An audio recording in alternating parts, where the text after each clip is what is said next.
namang ito'y labag sa batas kung mapapatunayang nagsinungaling ang mahal na Hara. Ngunit bakit hindi muna natin hingin ang panig ng mahal na Hara? Anong masasabi niyo, mahal na Hara?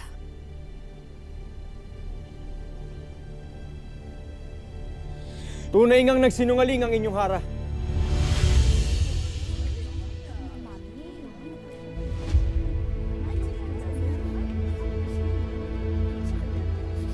Walang ginawang masama ang aking mga kasama. Ngunit ako mismo ang umakyat sa inyong palasyo at bumihag sa inyong mahal na Hara. Kaya ako na lamang ang inyong parusahan. Huwag ang aking mga kasama. Lalong huwag ang inyong Hara. Parusahan ang niniyati na yan! Sandali! Sandali! Bilang inyong Hara, ay pinapatawad ko ng nagkasala at tinatanggalan ko na rin siya ng parusa. Hindi maaari, mahal na Hara. Lalo na't nakasaad sa batas ng Sapiro na sino mang magtangka sa buhay ng Rama o Hara ay papatawan ng parusa.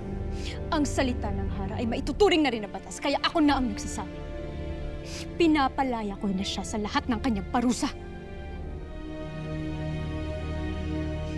Pinagtatanggol mo pa ang Gadalhe? Ang dumukot sa'yo, Hara? Gusto na, mahal na Hara. Hindi mo na ako kailangan ipagtanggol pa. Buong loob kong tatanggapin ang parusa sapagkat totoong nagkasala ako sa inyo.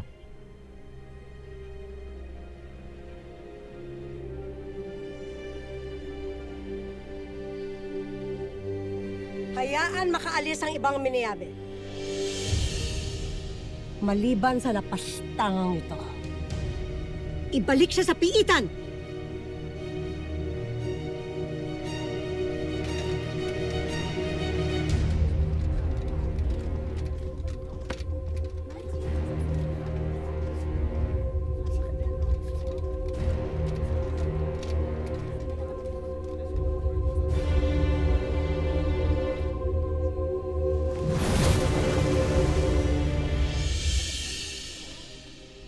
Abisala sa inyong lahat.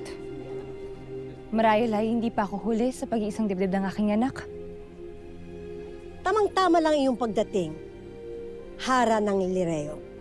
Sapagkat ngayon pala mag-uumpisa ang banal na kaganapan sa pagitan ni Soldarios at ang iyong anak.